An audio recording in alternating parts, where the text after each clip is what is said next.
people were not that easy in understanding why you need technology to wash your hands. Like, we are doing that for hundreds of years and everyone's washing their hands. We know how to do it. We have the happy birthday song.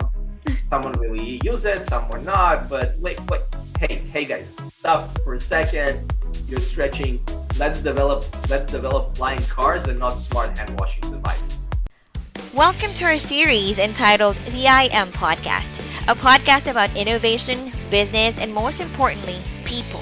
In this series, we'll be talking to founders, executives, and various experts about their vision, challenges, best practices, and lessons learned throughout their journey. Let's get started. Hello, everyone. I am so thrilled. Today, we are joined by the CEO and co-founder at Soapy Care, Max Simonovsky. Hey, Max. Hey, May. How are you doing? I'm good. I'm excited. How about you? I'm super excited. I'm looking forward to discuss whatever we can. Yep, let's have a great conversation. Okay, before we deep dive into the product, your personal background is very interesting, I think. So please tell everyone your personal, how you started, your career, your family. How did you start, Max?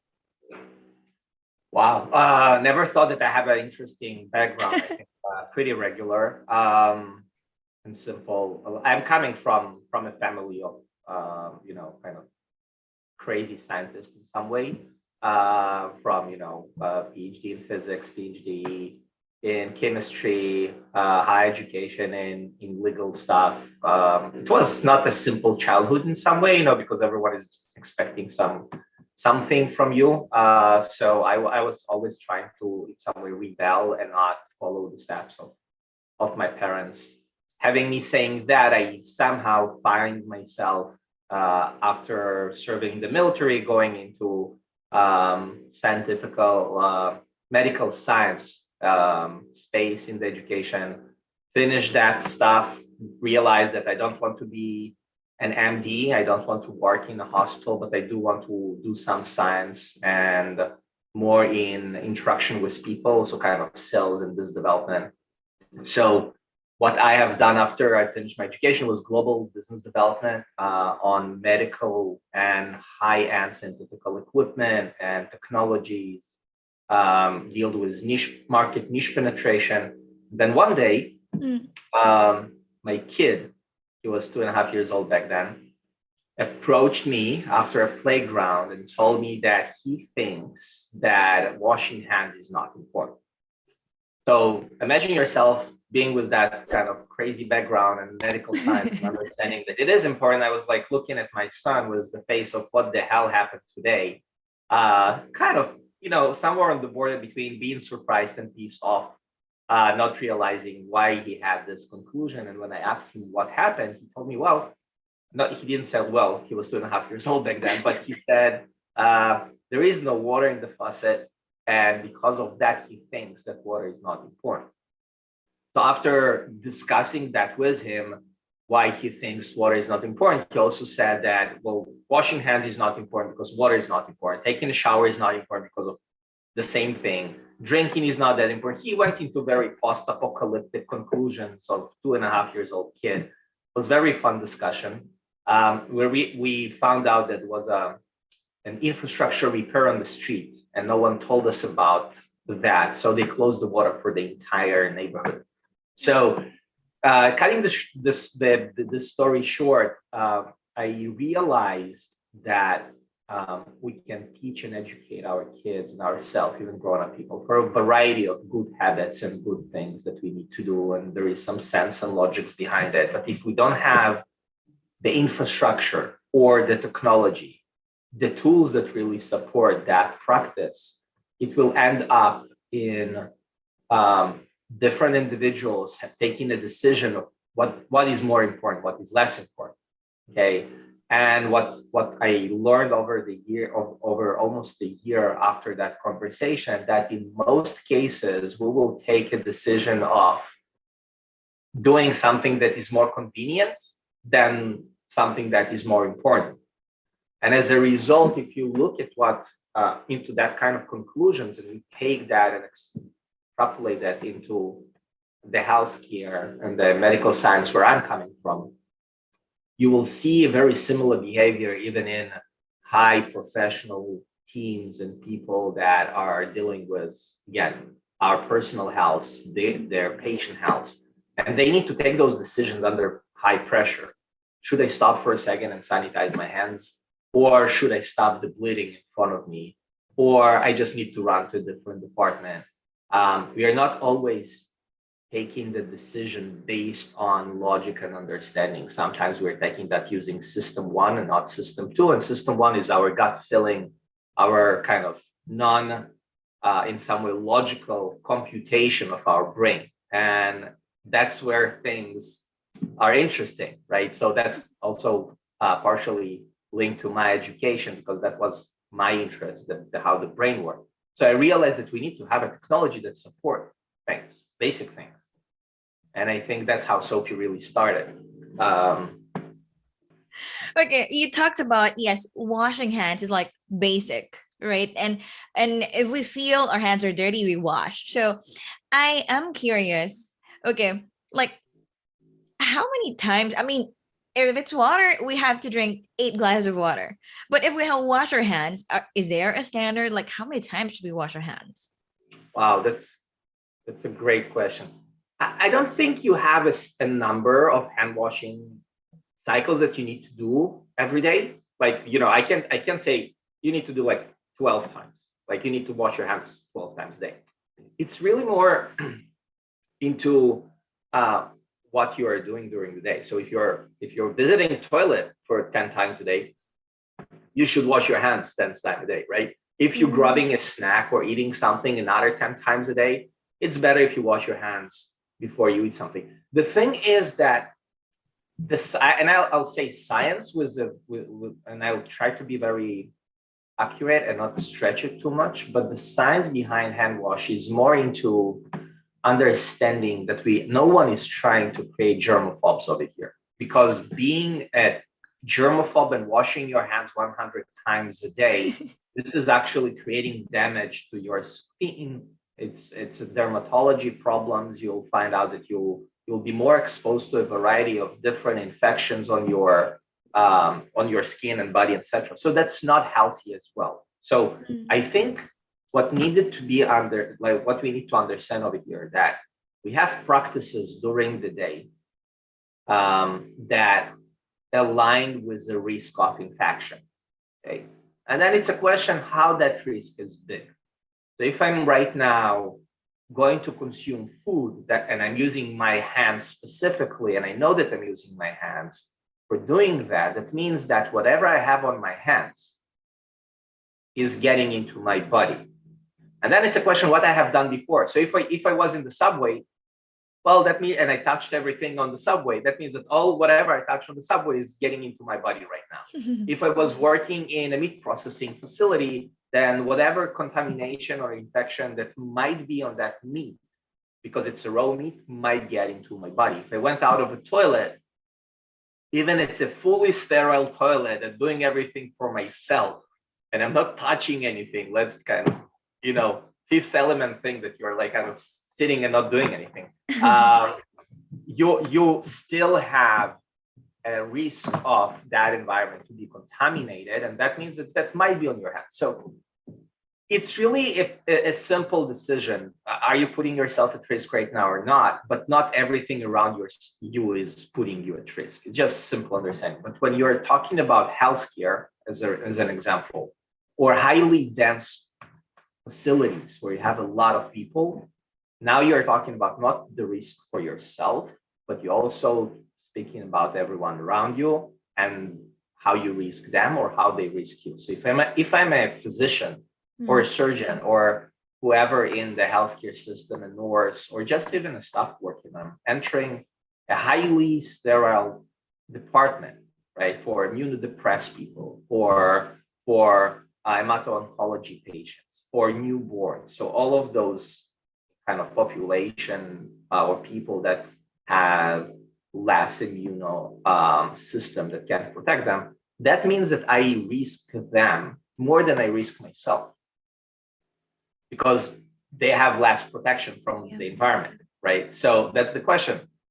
how you behave when you entering all of those facilities. And the healthcare departments of different states and different governments, they are aligned with the same understanding that we need to make sure that we are not risking patients because our job is really to treat them. The thing that we don't understand is, and that's not even a stretch, it's actually the reality, that not only the medical staff is in charge for that potential risk. That's everyone who is getting into that department. Their families, their friends, different staff within hospital, etc. So when we see kind of endemics and pandemics happening, that's a window into that kind of reality. You suddenly have a high risk infection spreading around, and no one has any immune system to fight it. And then that's a kind of a big exploration into some microcosmoses that we had all over the years, all over the globe for many decades. So answering on your question, I don't have a number of how many washing cycles you should have over a day. I don't have that. Just keep yourself safe. Yeah.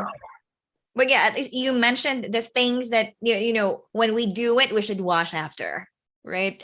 Okay. Right. You founded Soapy Care in 2018. So I want to know, what was your vision back then? Before I ask, okay, the COVID, related to COVID, but what was your vision back then when you founded the company? Well, I think we started Soapy.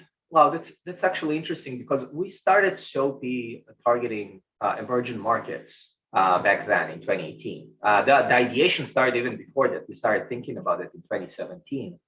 The foundation of a legal entity was 2018, but the thinking, the ideation was before. It was about a big question: why we have such a high rate of mortality within developing countries in a specific ages. And when you look at those mortality rates, what you will find, and that was fascinating for me back then, because it was also kind of a refreshing for the education that I had, you'll find out that most of the mortality cases happening up to the age of 5, right? 0 to 5. And then most mortality cases in that period of time, 0 to 5, happening at between 0 to 1. So first year. And you can even shrink it to the first months. Interesting. But the first 28 days. The thing is that when you think about it and you then slice and trying to understand, so okay, that's what happens, but why? And then you go into different types of infections and different types of diseases, and you learn from undernutrition, not enough food, and malnutrition, and many things related to problems with under poverty line population. But when you go into the healthcare segment of that, you find out that many of those infections are actually, let's call it, simple and infections in terms of the modern medicine knows how to prevent it and knows how to treat it.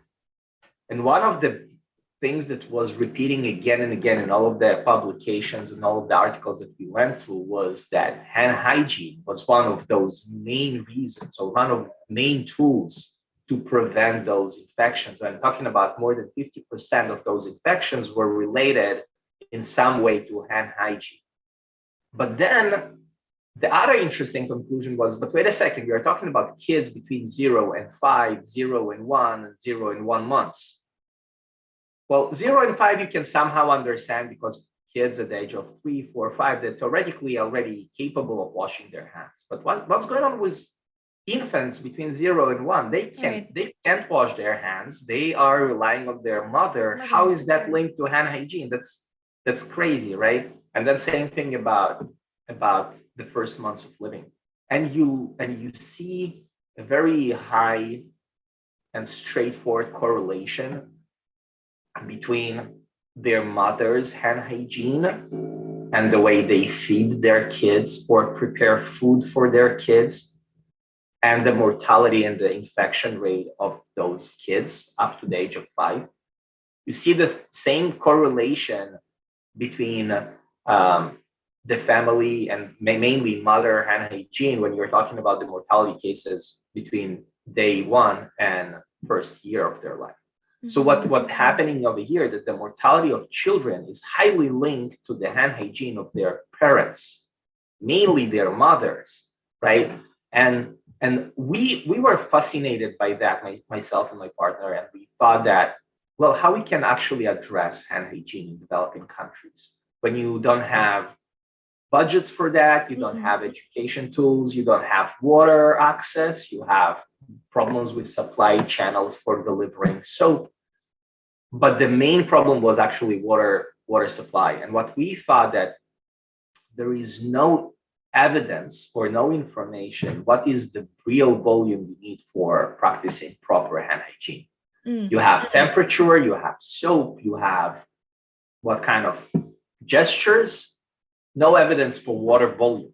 So we went and tried to develop a tool, a technology, because we realized that education is already present, but you don't have technology for that, that can support proper hand hygiene using minimum amount of water. That's how everything started.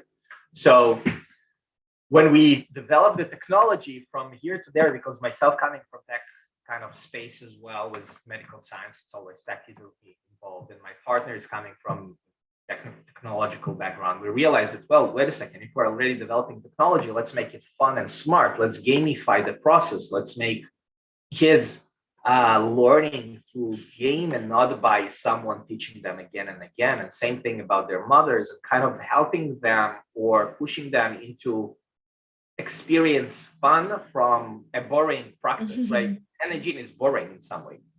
And we also wanted to have an educational piece in that to give feedback and say, hey, you wash your hands properly. Hey, that's how you can improve.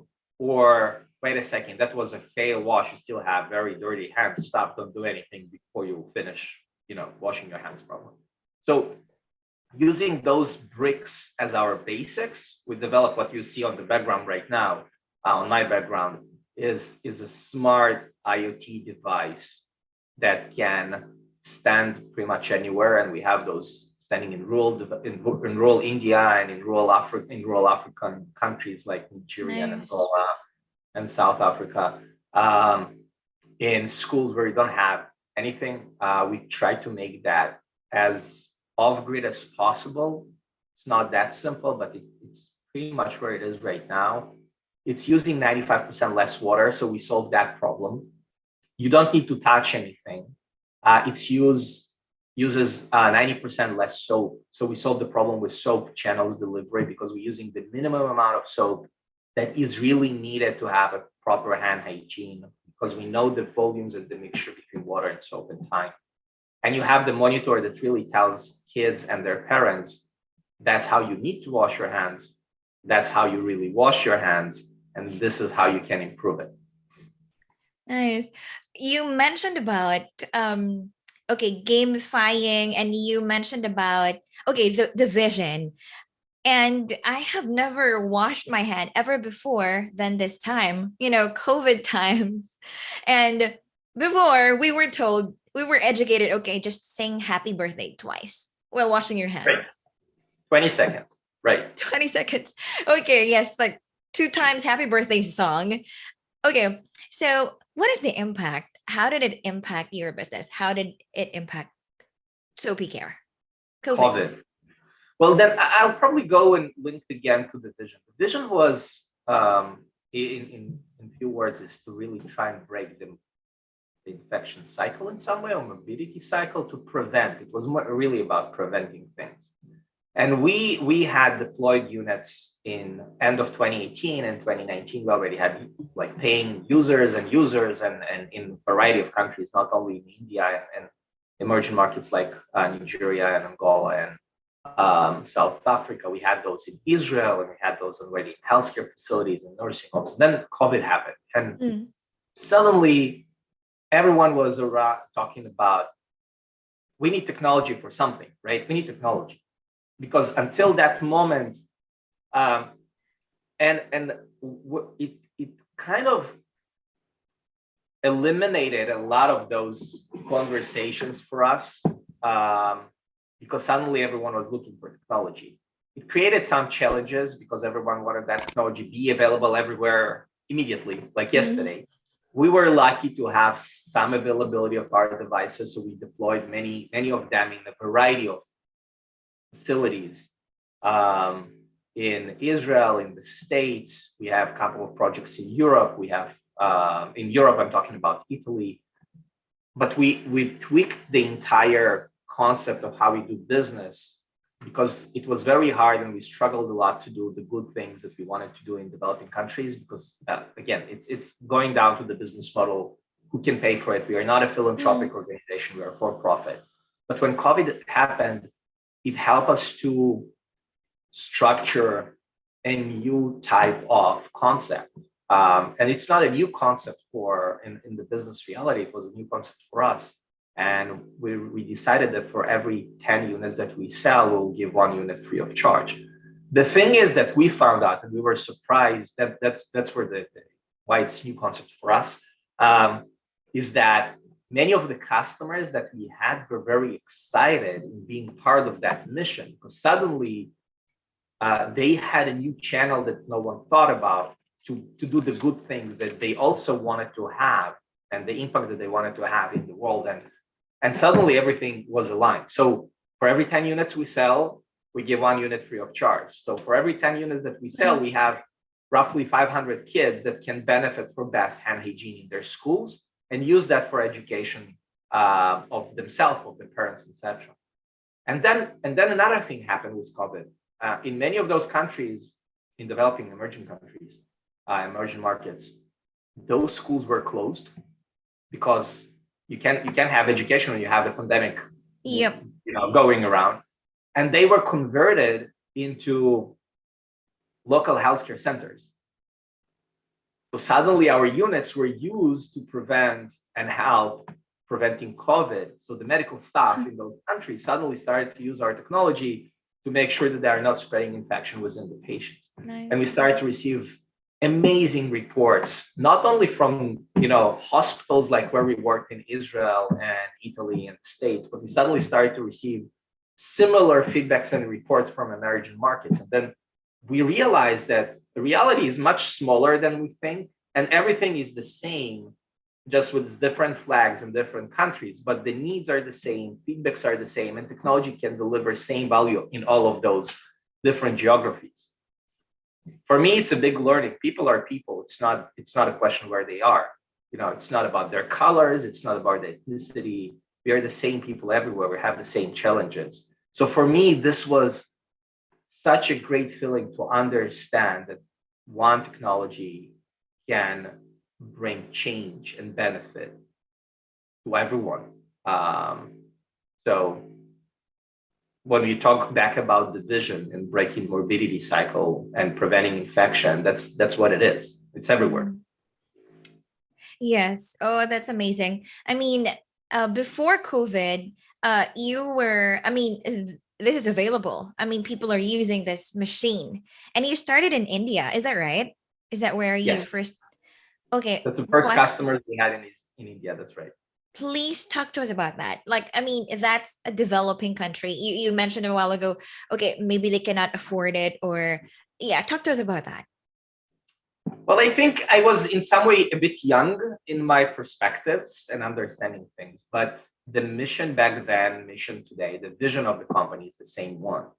Hand hygiene is a basic need. It's not something that can be considered a privilege, right? It's not about developing countries or developed countries. It's not about emerging markets or established markets. It's really about human being basic, fundamental need, and we need to have access to that. So that's one of the reasons why we try to maintain that conversation within the company with our stakeholders, with our investors, with our customers.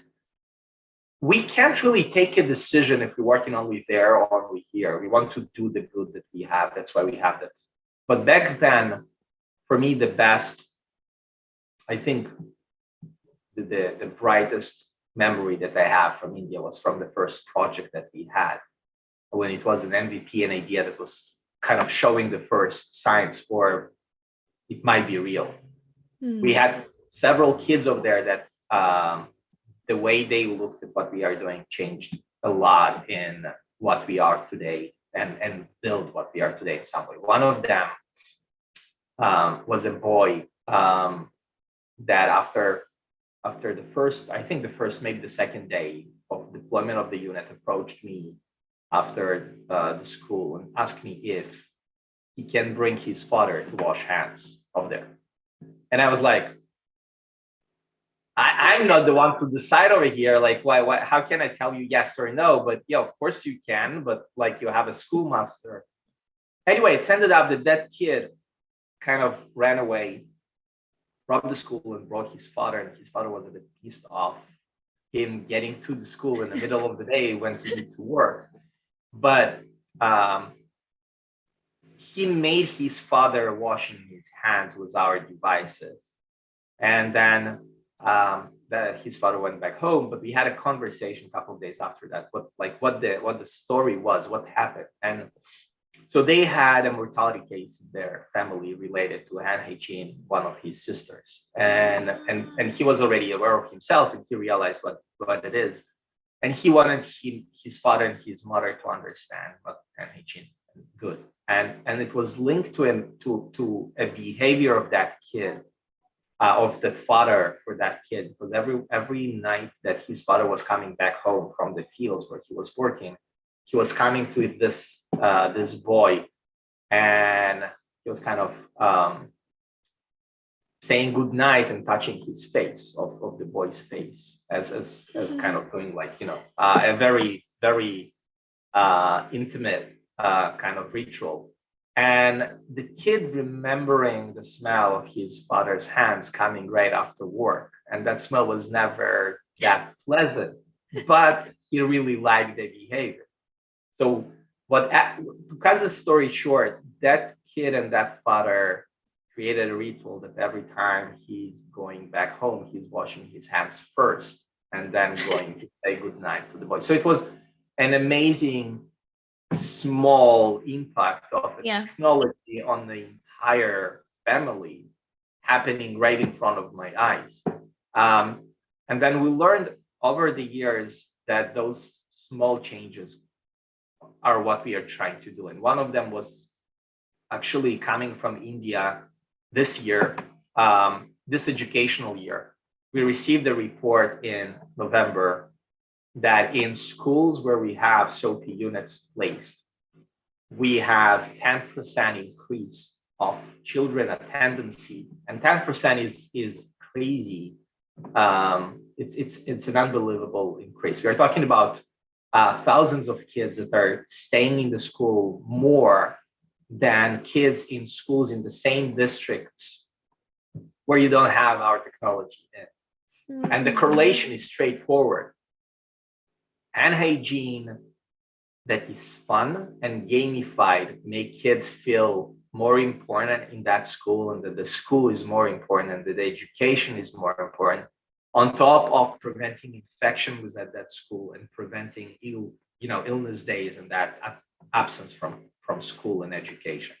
So a real impact and change on so many families happening using technology that, a couple of years ago, everyone was saying, why the hell you need this? Why the hell you need it is in developing countries? Why the hell you need it even here in countries that are already established and considered to be first world, geographies?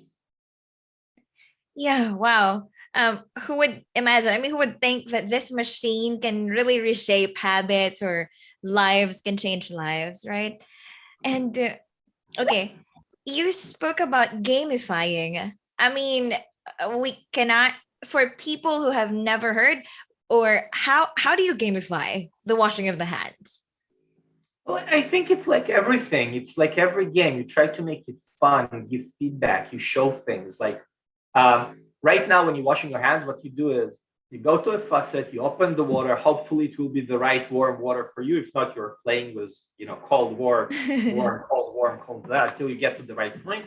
You take the soap, scrub your hands, close the water, rinse, close the water, go away.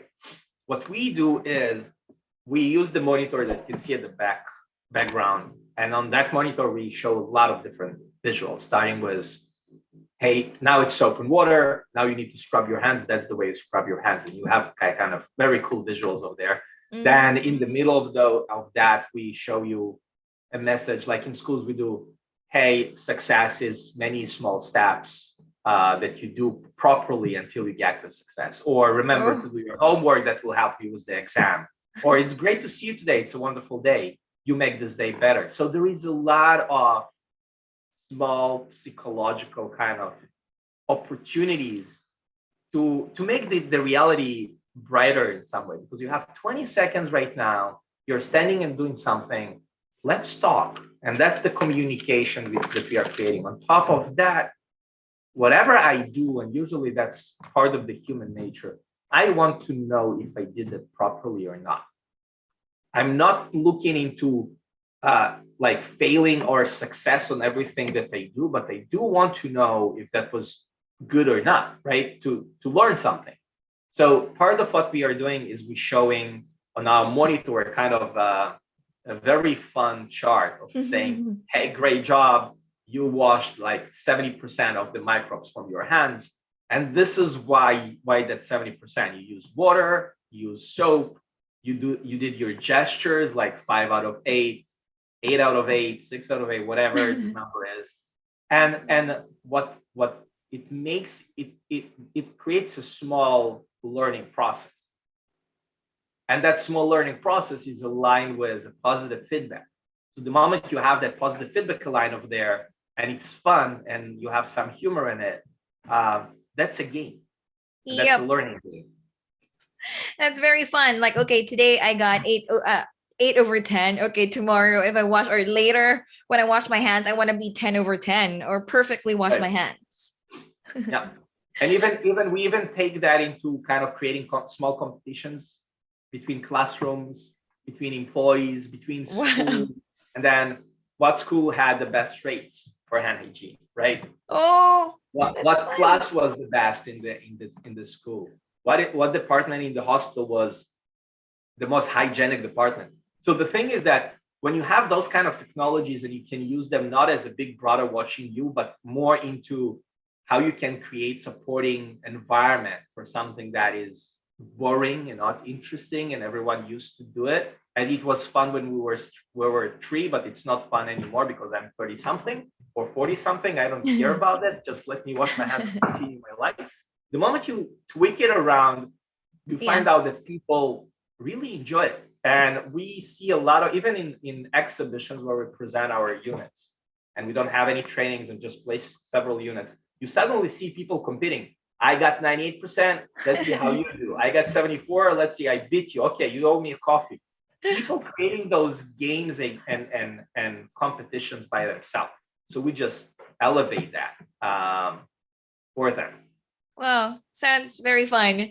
Okay, so right now it's used in schools and hospitals. Where else do you plan to get your product out? Wow. So right now we really do hospitals and schools, and this is the main kind of target for us. But if you think about long kind of run, long vision, everywhere where you have hands, pretty much.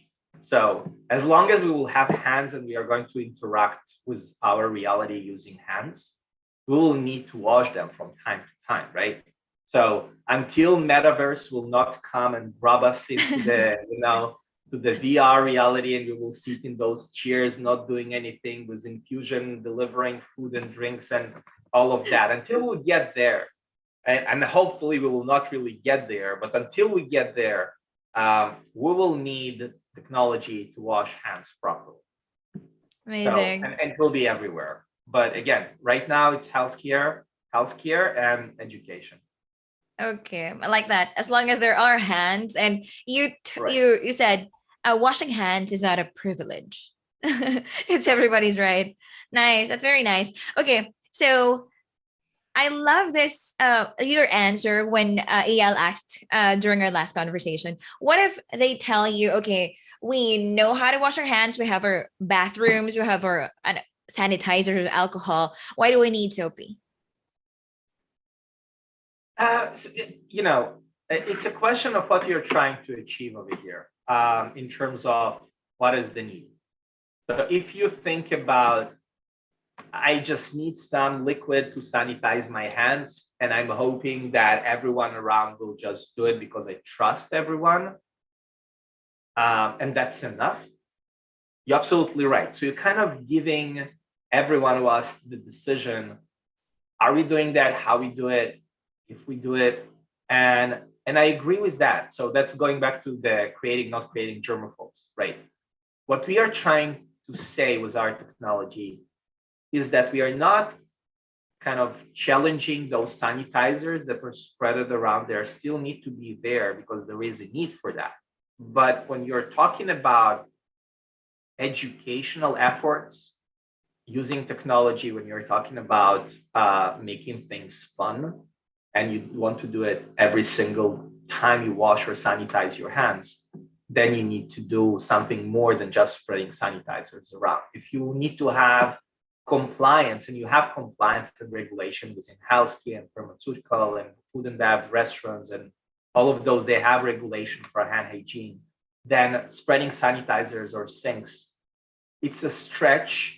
It's usually not enough, and that's what the industry really shows to everyone. But I think the big question is, what is better in some way, sanitizers or washing hands? And you will see a lot of articles that will say washing hands is better, and you will see a lot of articles saying that sanitizers are better. I think that if I'll take a step back for a second and look at it as a kind of medical science person with background of medical science, my answer will be that you have those occasions in your life where sanitizers is the best solution that you have, and you have those where water is the best, water and soap is the best and not replaceable. But the interesting thing is that, and that's going in some way to our evolution and what we learned over the years, and WHO and CDC and FDA also supporting that. Sanitizers are not replacing hand washing. And when you open WHO and the World Health Organization guidelines, when you open the Central Disease and Preventable Control Organization guidelines, where you open the Food and Drug Administration guidelines, where actually, and most of the Department of Health in different countries, you learn that first, wash your hands with water and soap, then sanitize if needed. Usually you don't need it, because if you wash your hands properly, you don't need to sanitize your hands. Only if there is a very strict requirement in a very specific industry. But in the day-to-day, it's not. The challenge is that you don't have everywhere water and soap. Just not available everywhere. So it's easier to spread sanitizers around yourself in every location as a result of that. We solve that problem by creating a mobile unit that needs only electricity plug. So you can now have hand washing facility almost in every location where you don't think you'll have infrastructure for that. Like the one that the background that you see behind me is only electricity wired. There is no water infrastructure connected to it. So it's electricity only. The water is inside, that you have water and you have tanks and everything. It's a hand washing device, but you don't need the infrastructure. So you can place it in the middle of the hallway, in the subway, in the middle of the street, in the park, in theater, whatever, like any place you think you need to have a proper hand hygiene, you can have now a device that will use 95% less water, 90% less soap, will gamify the process, will support everything. So I think you should have both as a summary. And then you need to decide what you're trying to achieve and decide what is better for you. So if you want to have proper hand hygiene, simple, fun, wash your hands. So fun. That's right. And well, you mentioned about your technology, it does not waste water. Just enough amount of soap. Okay. I'm just curious. Okay. Example, I know that I did 78% now, and then later 99%. So the data that you collect, what's the plan? I mean, what's the road ahead? For the data? Wow. So we generate roughly 100 data points with every washing cycle. And that's part of how we can give you a feedback about proper hand hygiene, the quality, how much residues you really remove from your hands, etc. I don't think we have a real big game right now around the data. Really, it's more around learning. So just to give you an idea what that means for learning, like we know that we can easily tell if you're washing your left hand better than your right hand. We can tell if you're washing your hands better when you're tired or not, when you're under stress, or when you are relaxed, when you are on the way to somewhere or you're coming back, etc. So we have a lot of interesting conclusions right now. We're comparing children with grown-ups, men with women, and just to understand the thing about where's the big play down the road. It's really around supporting practice. So again, I think we'll learn all of that, not on personal individual way, but as a different groups. We don't know who the people are. It's very anonymized, GDPR compliant, all the data gain that we have to really understand how we can improve and support everyone in having the best hand hygiene practices. And again, prevent the infection and the morbidity we are talking about. I think that's the game for us to make it safer. I think that's where we are.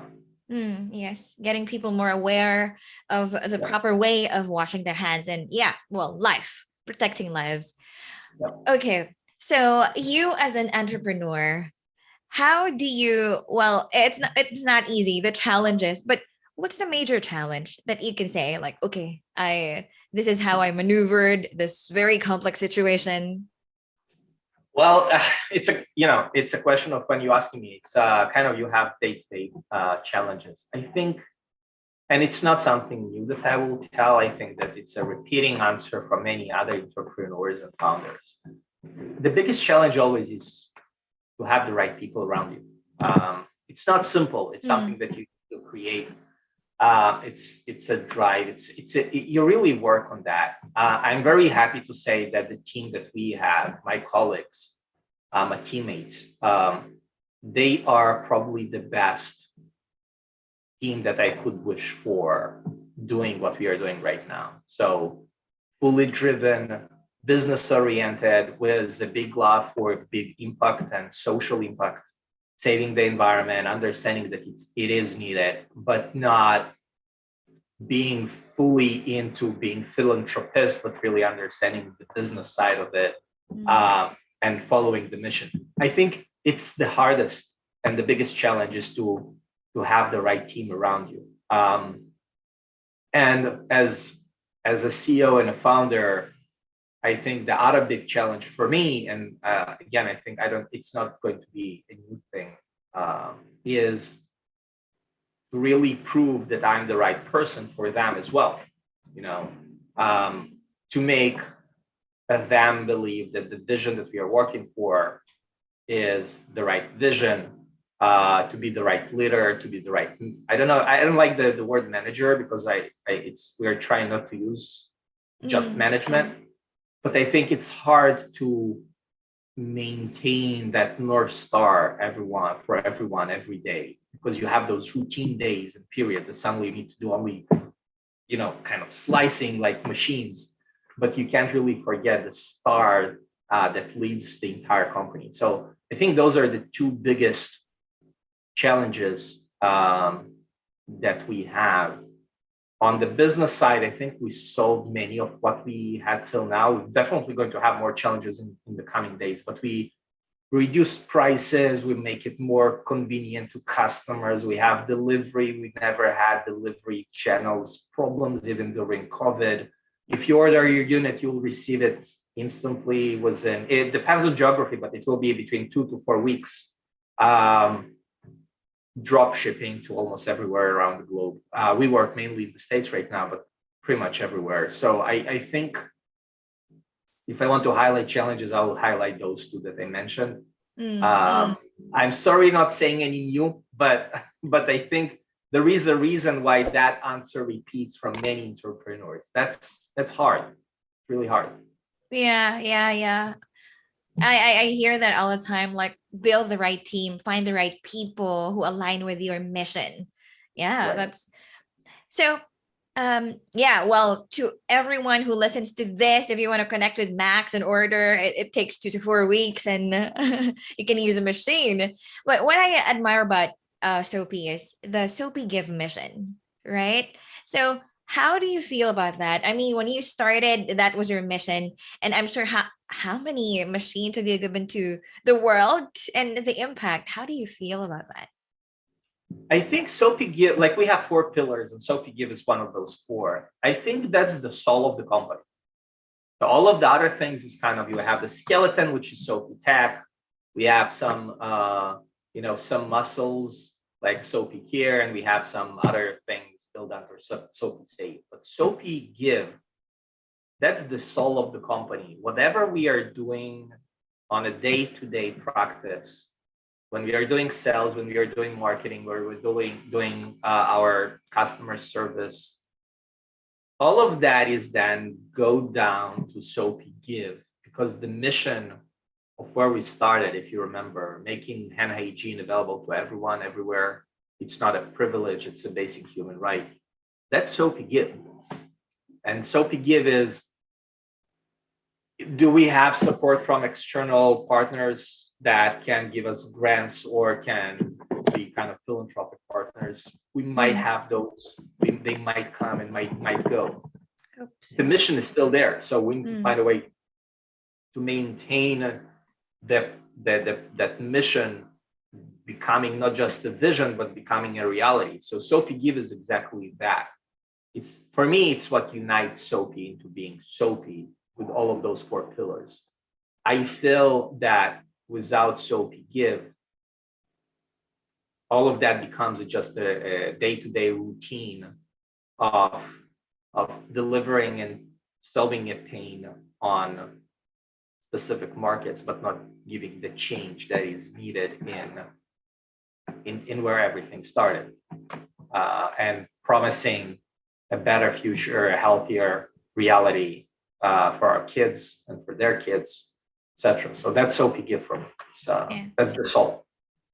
Amazing. And yes, well, you know, as someone coming from the Philippines and knowing like it's like India, right? Developing, and a lot of people are really needing water and cleaning their hands. So I really hope it goes to a lot of underprivileged countries.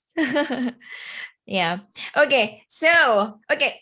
Can you give me, is there a commonly held belief in the startup ecosystem that you passionately disagree with?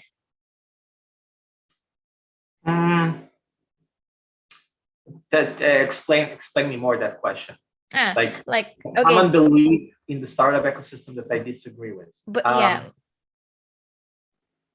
after all you have gone through. Okay, that's interesting. I had a very interesting discussion about it.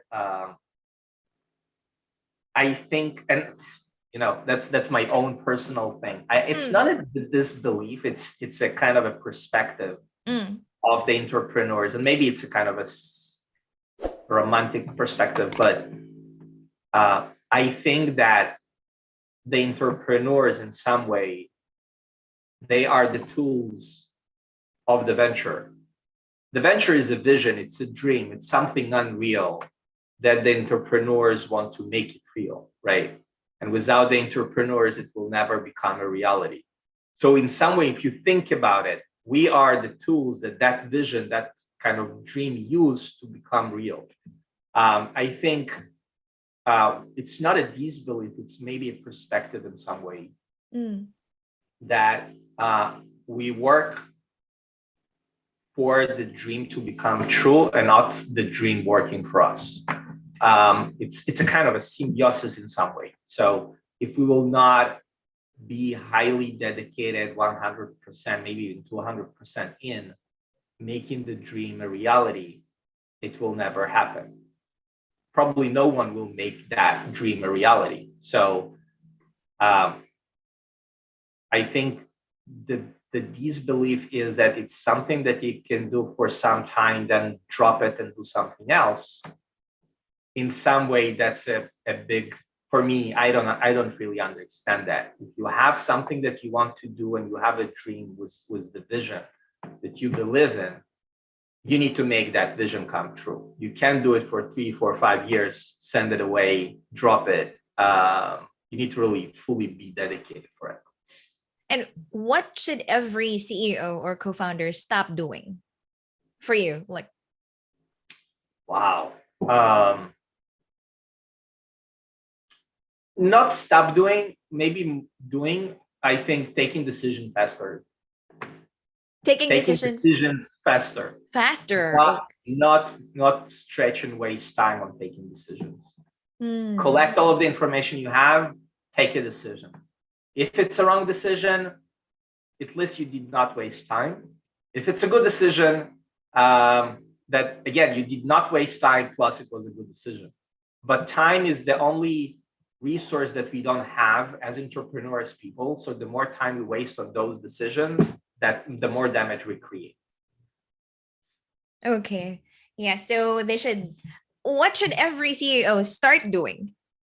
I just did it. Take decisions faster. Not waste time. Right. Not waste time. Yeah. Take decisions. Okay. Well, keep your team and employees happy. That's a good one. Like it relates to people again. Yeah. Well, yeah, but not stretching. Again, I will go and refer to something that Jeff Bezos said with, I think it was him. Maybe not. Maybe it was no. I no, it was not him. I don't remember. But it was my work is not making every employee happy. If that was my job, I will just go and sell ice cream. I don't remember who said that. I think. No, it was not him. Anyway, yes, we'll Google it up. Yeah, so it's not that it's our work to make our employees happy. We are not supposed to do it. We are not an entertainment function within the company. But we need to be very on top of not making our employees frustrated. Sometimes that's the vision and the mission of the company, to continue and remind them, ourselves and them, why we are here. So every CEO should spend a lot of time on that and planning for 5 years ahead, of course. So if you're not planning 5 years ahead, then you are then you're not getting to the vision that you have. So yeah. Okay, speaking of this is gonna be maybe last 2 questions. So you're in New York, right? So are you going back to Israel, or how long are you staying there? Or I'm actually flying back to Israel next week. So I am going to Israel. But then I'm coming back to New York, and then we'll go back to Israel and go back to New York. So I'll have quite a lot of trips back and forth. Okay, you'll meet your team there and here and there. Okay. If you can put something beside your name, I am Max, your blank founder, what would it be? How do you want to be known for? I think